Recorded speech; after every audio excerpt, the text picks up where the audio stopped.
guys, welcome to another episode of Blitz Growth. Super excited today because I have a great guest. My partner in crime, another Australian who lives in LA, Rachel, has done some amazing things over the past few years.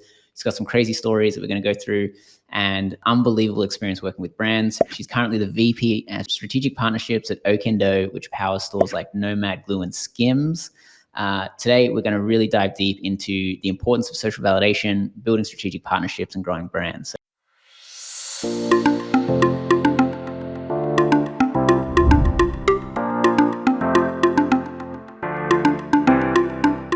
How has it changed now for brands building trust, authenticity, and, we've worked on a lot of brands that are only actually distributing online or have a presence online.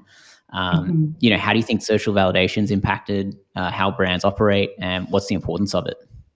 Yeah, it's so important. I mean, the latest stat that I read is that 99.9% of consumers read reviews on site before they're willing to make a purchase. And I think about like my own consumer behavior. Of course, I'm going to leave reviews or read reviews and make sure that people are happy with that product before they make a purchase or before I make a purchase. I think an interesting thing to also note here is that your audience or shoppers are smartening up as well. So they don't want to see 5,000 5-star reviews.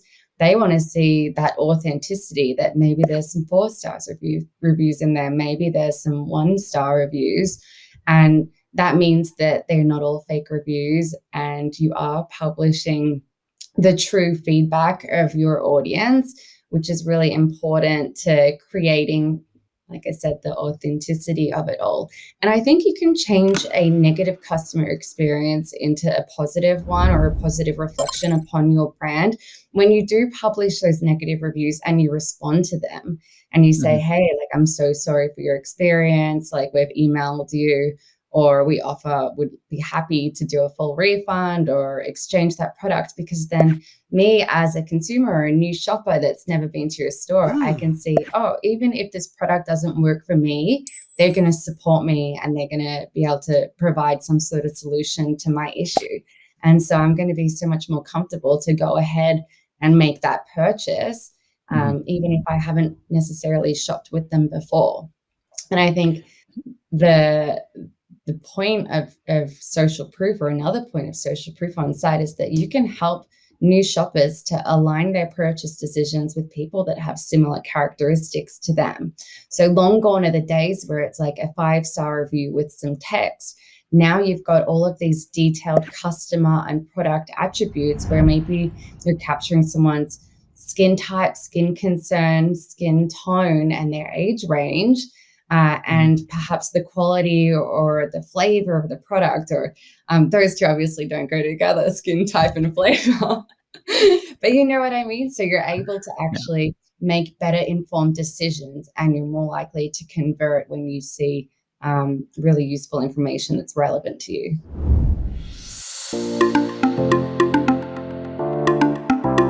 But sometimes it's easy to give like advice on what not to do.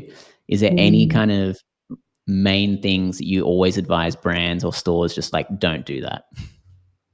That's such a good question. And no one's ever asked me that before. It's usually like, what are your top tips? What are 10 things that you'd recommend around this? Okay, what not to do?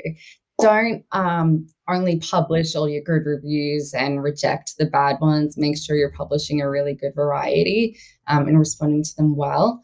Don't have the same reviews widget as everyone else. So often I'm going from site to site and I can see, okay, this is a reviews widget from this reviews provider, and they always look the same. You want to have something that reflects your brand and looks customized to the user experience journey that you want to uphold.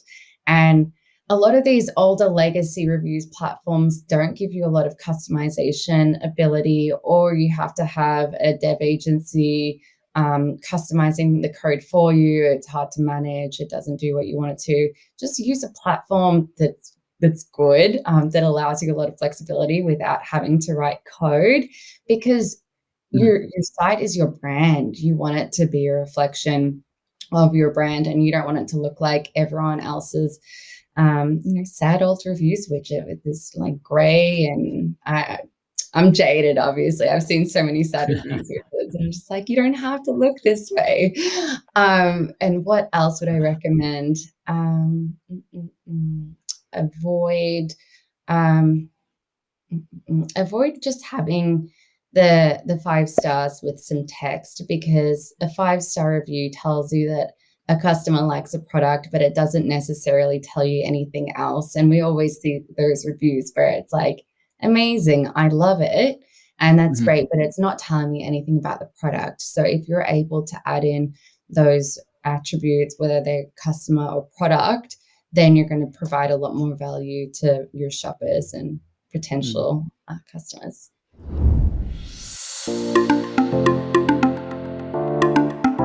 And say, Yeah, exactly. Yeah, so main thing for brands, just make sure you've got those terms and conditions in place when you collect that. Mhm. So it's you can't just swipe them from Instagram. um, okay, that's a good one. And I think so. Overall, is there any mistakes that you see brands making when it comes to reviews? Like, is there anything that brands shouldn't be doing? Because I know it's really easy to say these are the things you should do, but Mhm. sometimes it's easy to give like advice on what not to do. Is there any Mm. kind of main things that you always advise brands or stores just like don't do that? That's such a good question, and no one's ever asked me that before. It's usually like, "What are your top tips? What are 10 things that you'd recommend around this?" Okay, what not to do. Don't only publish all your good reviews and reject the bad ones. Make sure you're publishing a really good variety and responding to them well. Don't have the same reviews widget as everyone else. So often I'm going from site to site and I can see, okay, this is a reviews widget from this reviews provider, from this reviews provider, and they always look the same. You want to have Mhm, something that reflects your brand and looks customized to the user experience journey that you want to uphold. And a lot of these older legacy reviews platforms don't give you a lot of customization ability, or you have to have a dev agency customizing the code for you. It's hard to manage. It doesn't do what you want it to. Just use a platform that's good, that allows you a lot of flexibility without having to write code, because mhm, your site is your brand. You want it to be a reflection of your brand, and you don't want it to look like everyone else's sad old reviews widget with this like gray, and I'm jaded, obviously. I've seen so many sad reviews widgets, and I'm just like, you don't have to look this way. And what else would I recommend? Um, mm, mm, mm, avoid um, avoid just having the 5 stars with some text, because a 5-star review tells you that a customer likes a product, but it doesn't necessarily tell you anything else. And we always see those reviews where it's like, amazing, I love it, and that's mhm, great, but it's not telling you anything about the product. So if you're able to add in those attributes, whether they're customer or product, then you're going to provide a lot more value to your shoppers and mm. potential customers.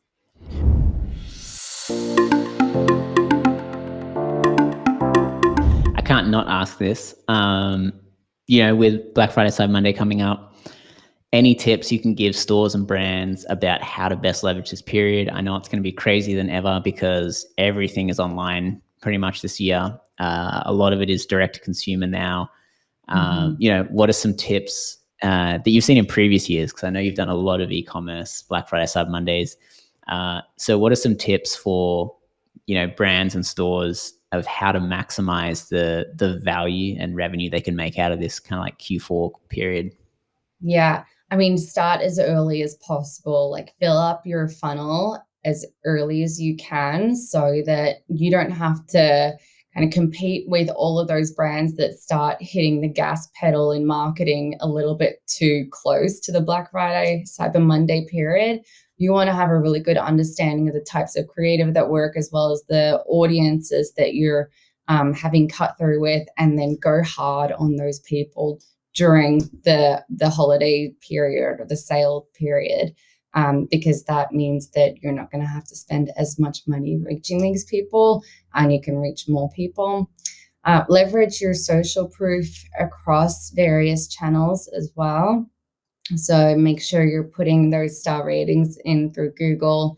Make sure you're creating like authentic ads that have those sound bites and review content that's going to help for that click to conversion. And then make sure that it's not all over after the Black Friday sale is done. Make sure you are following up with those individuals and you're creating lifetime customers, not someone that just comes and shops with you one time.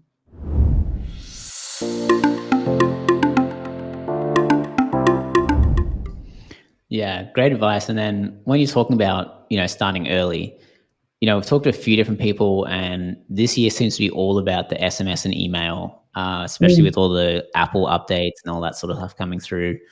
So when you're saying starting early and we're talking about SMS and email, have you guys seen any brands kind of like collecting feedback or reviews via SMS at all? Or is that just like not being done yet? Yeah, definitely.